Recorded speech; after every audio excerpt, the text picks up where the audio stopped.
Ini kitab Fathul Mu'in. Kitab Fathul Mu'in.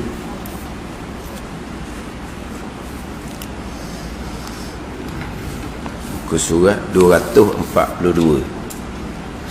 242, petok yang kedua daripada atas. 242, petok yang kedua daripada atas. Betul tak? Wa ta'khiruhu an salatil laili. Situ. Betul. 242, petok yang kedua daripada atas. Betul tak? Qala al-muallifu rahimahullahu ta'ala wa nafa'ana bi'ulumihi amin. Wa ta'khiruhu an salatil laili al-waqi'ati fihi. Sunnah meletakkan salat witir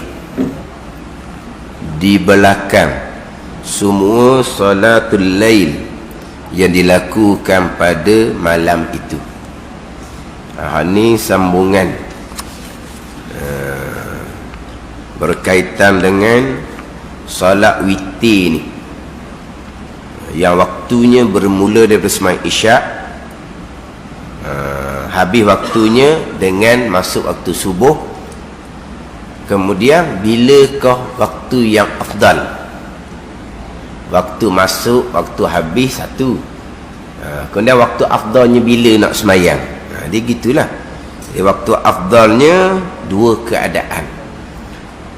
Yang perbicaraan hak terdahulunya bagi orang yang percaya boleh sedar sebelum subuh, maka afdalnya semayang witir ni dilakukan di akhir malam, walaupun menyebabkan luput solat witir berjemaah sekalipun.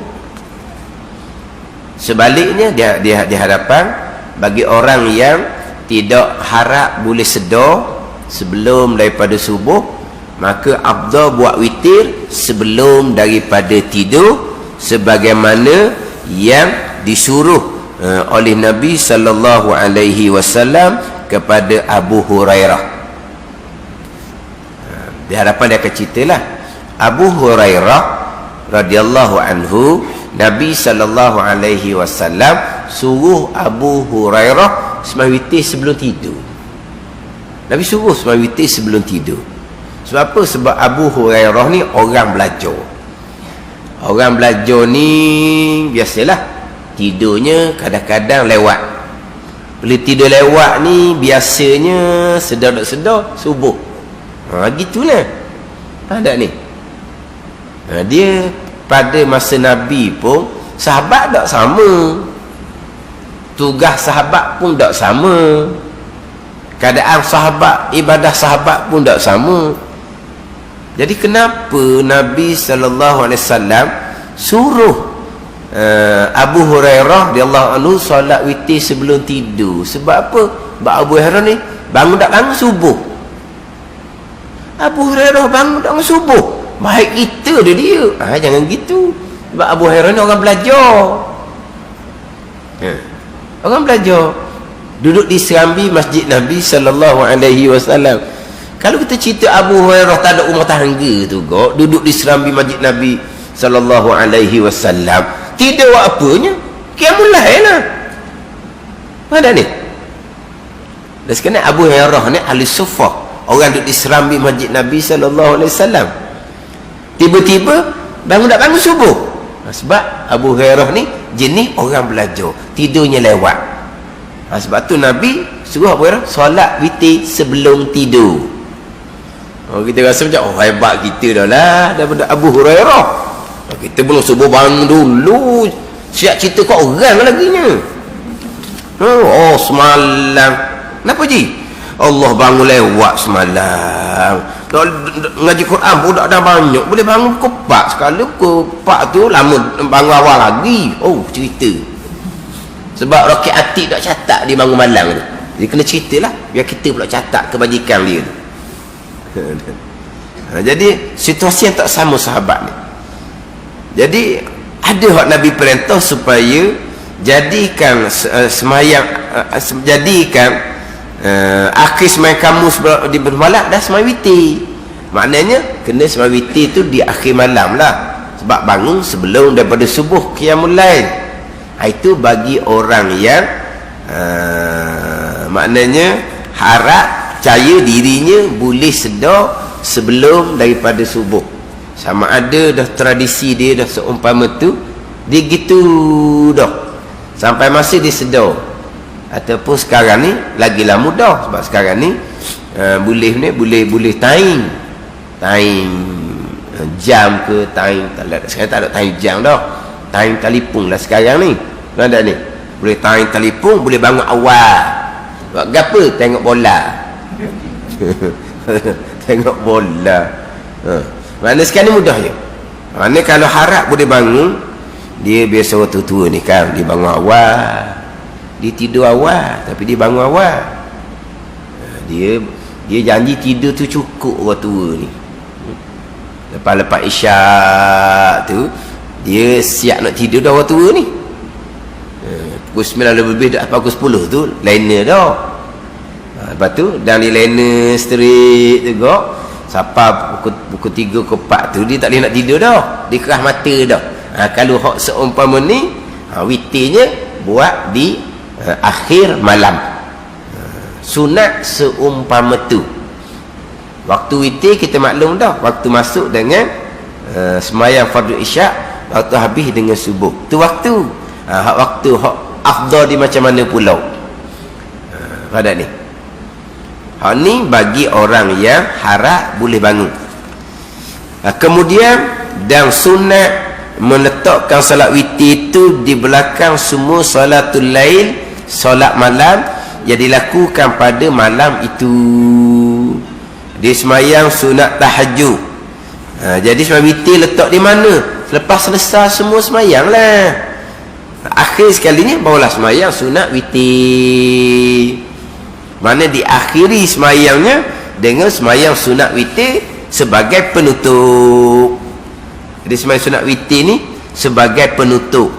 Jadi yang pertama disunatkan semayang witir ni di akhir malam. Yang kedua disunatkan semayang witir ni di penghujung solat yang terakhir. Solat yang terakhir. Ada ni. Lepas semayang sunat tahajud apa semua, barulah semayang sunat witir. Sunat seumpama tu. Jadi semayang sunat witir ni dikira macam semayang penutup. Seolah-olah begitulah. Tapi kalau semayang witir dah, contohnya hak semayang witir sebelum tidur, kemudian satu pagi tu dia boleh bangun awal, semayanglah sunat. Semayang sunat tahajud tak ada masalah. Lepas tu nak witir semula, tidak ada. Dua witir pada satu malam. La witrani fi lailatin. Tidak ada dua witir pada satu malam. Tidak ada. Lepas tu nak semayang ni, nak semayang sunat tahajud ni, jadi witir dahulu, tidak ada masalah. Sebab Nabi sallallahu alaihi wasallam pernah semayang sunat 2 rakaat selepas daripada semayang sunat witir, tak ada apa-apa. Nabi pernah semayang sunat 2 rakaat selepas daripada Nabi semayang sunat witir. Mana main sunat witir dah, boleh nak semayang sunat lain pula. Faham tak ni? Tapi disunatkan jadikan witir tu sembahyang yang terakhir. Kemudian lepas sembahyang sunat, sembahyang witir, kemudian ada sembahyang sunat pula, ada witir pula, tidak ada witir yang kedua. Ini pandangan jumhur ulama. Pandangan jumhur ulama, tidak ada dua witir pada satu malam. Tak sudut rombok-rombok lah hak witir yang kita semayang dah tu dengan nak semayang rakaat, tu tak ada rombok-rombok dalam pandangan mazhab Syafi'i kita. Dah buat dah 1 rakaat kan, sudahlah tu. Lepas tu jadi bangun awal ni hak timbul masalah orang sembahyang witir sebelum tidur lah ni. Lepas tu dia bangun awal tu sembahyang lah sunat, tak ada apa-apa pun. Dia kata witir tu sembahyang penutup. Gitulah kalau kita kira kita tu boleh bangun awal malam, kita dah sembahyang witir lagi sebelum tidur. Lepas tu sembahyang witir di akhir malam selepas daripada sembahyang sunat-sunat tahajud dahulu. Kalau hak sembahyang sunat tahajud lah, kalau dia bangun akhir malam tu hanya untuk sembahyang sunat witir, kemudian masuk waktu subuh pun okey lah. Tapi kalau dia bangun awal, dia nak sembahyang sunat-sunat yang lain dahulu, maka sembahyang sunat yang lain dahulu, sembahyang sunat tahajud dahulu, barulah sembahyang sunat witir. Gitu. Jadi seolah-olahnya sembahyang sunat witir ni sembahyang penutup, soalnya gitulah. Tapi apabila sembahyang sunat witir tak ada sembahyang sunat dah.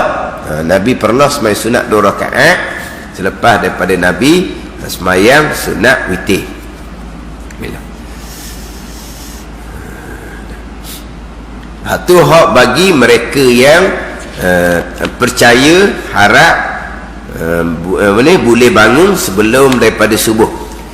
Wali malam yashik biha ay yu'ajjilahu qabla an-naumi wa la yundabu i'adatuh.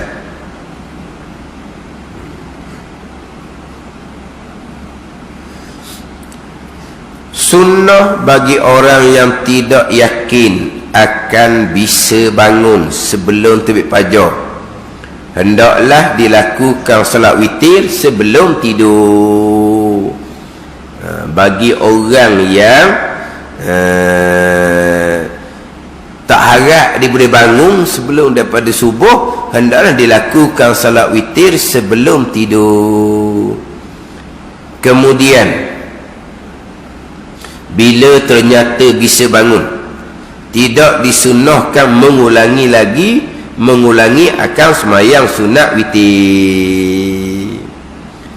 Tidak disunatkan mengulangi akan sembahyang sunat witir, tidak disunatkan. Maknanya tak sunat mengulangi witir. Kalau mengulangi bolehlah, cuma tak sunat.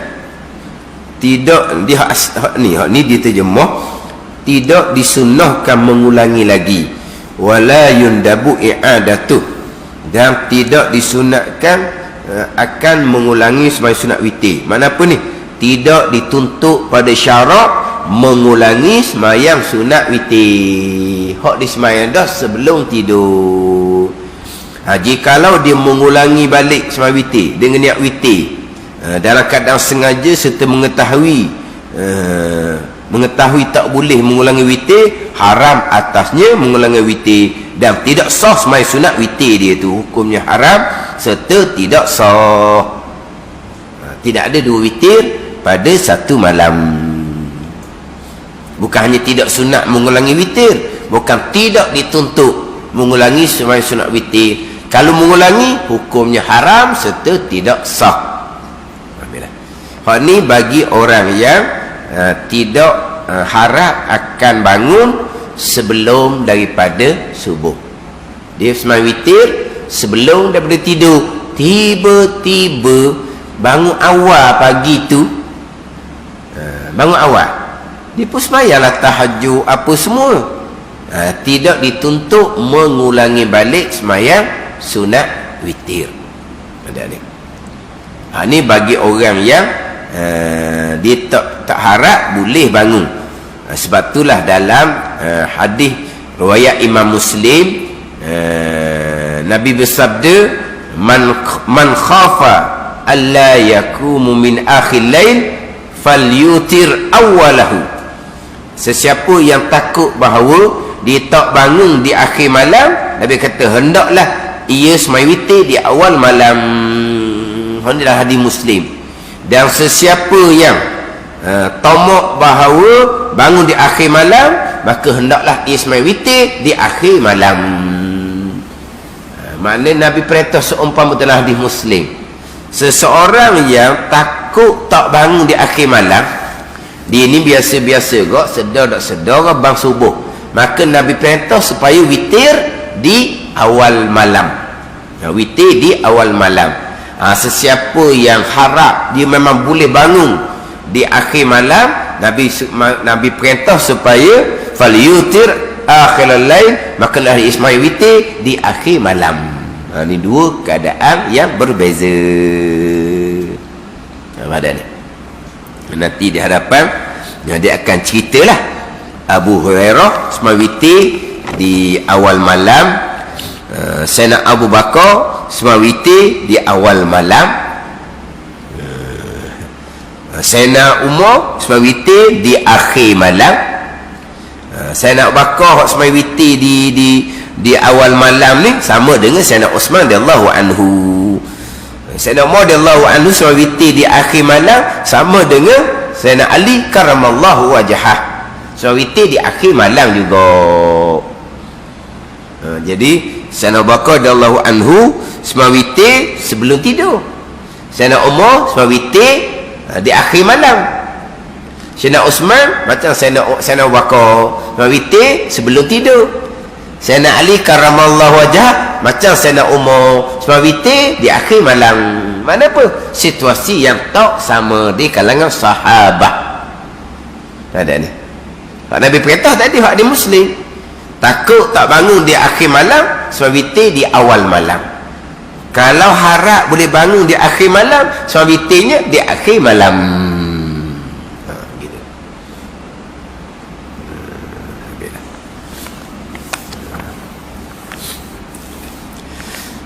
Summa in fa'alal witra, summa in fa'alal witra ba'da naumi hasala lahu bihi sunnatat tahajjudi aidan wa illa kana witran la tahajjudan. Kemudian jika dapat mengerjakan salat witir setelah bangun tidur, baginya pahala salat witir dan tahajud. Itu sebab itulah witir ni bagi orang yang harap boleh bangun di awal di akhir malam, afdal semua witir di akhir malam. Sebab apa? Sebab semua witir tu boleh pahala witir dan boleh pahala tahajud. Kalau tidak, kenapa kalau tidak ni? Kalau tidak melakukan solat witir sebelum daripada tidur, selepas daripada tidur, kalau tidak, kalau tidak melakukan solat witir selepas tidur dengan bahawa dia semua witir sebelum tidur, maka hanya pahala solat witir. Boleh pahala solat witir sahaja, tak dapat pahala tahajud. Jadi maknanya kalau semua witir itu di akhir malam, boleh pahala witir dan boleh pahala tahajud. Tapi kalau semua witir itu sebelum daripada tidur, boleh pahala witir saja, tidak boleh pahala tahajud. Sebab itulah afdal witir di akhir malam. Boleh pahala witir satu dah, boleh pahala tahajud pula satu lagi. Afdal semua witir di akhir malam ni, sehingga kan walaupun semua witir di akhir malam ni luput solat berjemaah sekalipun witir di bulan Ramadan. Witir di bulan Ramadan ni sunat berjemaah. Kalau semua witir di awal malam sebelum tidur, berjemaah dengan tok imam di masjid lah. Kalau semua witir di akhir malam, jadi seorang dirilah kita di rumah, sekalipun tetap afdal di akhir malam walaupun jatuh seorang diri. Kalau di akhir malam boleh berjemaah sekali lagi pula, tu lagi lah baik tu. Tu lagi baik. Faham tak ni? Jadi maknanya semua witir di akhir malam ni dia boleh pahala witir dan juga boleh pahala tahajud. Dia semayang selepas dia bertidur ni boleh pahala tahajud pula ke? Termasuk orang yang semayang qada. Dia bangun awal dia semayang qada. Dia bangun awal dia semayang qada. Ada orang yang qada seumpama tu. Dia memang dibangun awal, ni cerita duduk pondok lah, dibangun awal. Tiap malam dia bangun, dia qada untuk 5 waktu, 17 rakaat. Dia qada untuk 5 waktu 17 rakaat. Siang hari selain daripada waktu belajar dia qada, tapi sebelah malam tu dia bangun. Maka dia bangun sebelah malam tu dia qada untuk 5 waktu. Ini cerita orang yang bertaubah lah ni, yang betul-betul bertaubah ni serta dengan belajar lupa pondok. Taing dia gagah sebab dia orang belajar ni, belajar sampai ke pukul 12 dah habis lagi belajar ni, kadang-kadang tidurnya lewat. Maknanya kalau taing dia gagah, dia kata dia qada untuk 2 hari 34 rakaat. Sebab dia orang ni orang sembahyang tinggal 5 sembahyang. Dia qada subuh, zuhur, asar, maghrib, isyak, boleh untuk sehari. Dia qada subuh, zuhur, asar, maghrib, isyak, boleh 2 hari.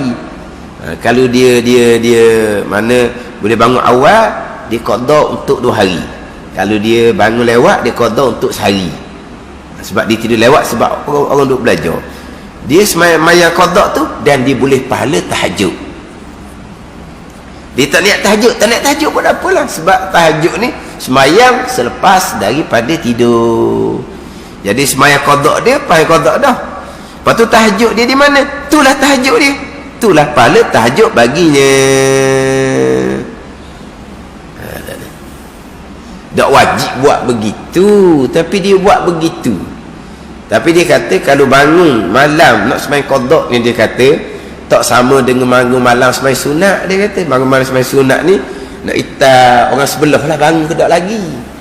Tapi kalau bangun malam sembahyang qada ni, makna bangun dengan keinsafan. Dia kata insaf diri. Orang lain senyap tidur sebab orang tak ada hutang, dia kena bangun awal sebab dia hutang banyak, dosa dia banyak tinggal sembahyang. Dia bangun malam tu serta insaf, dia sentiasa menangis. Sebab apa? Sebab dia dulu tinggal sembahyang dan dia keluar mata. Kenapa? Kerana sangat-sangat bersyukur Allah Ta'ala beri peluang dia lagi. Ini betul-betul ni, betul-betul qada taubah dengan ilmu. Ini hak dengan ilmu. Tapi nak ceritanya, dia bangun selepas daripada tidur tu, mana tahajud dia? Tahajud lah tu. Dia boleh pahala qada hak wajib, dan dia boleh pahala tahajud hak sunat. Sebab dia qada di ni selepas daripada tidur. Tak syarat, tak wajib buat gitu. Tapi apabila dia bangun lepas dia tidur, dia sembahyang apa sekalipun, dia akan boleh pahala tahajud. Ni orang sembahyang witir selepas dia tidur, pahala tahajud dan pahala witir dan pahala tahajud.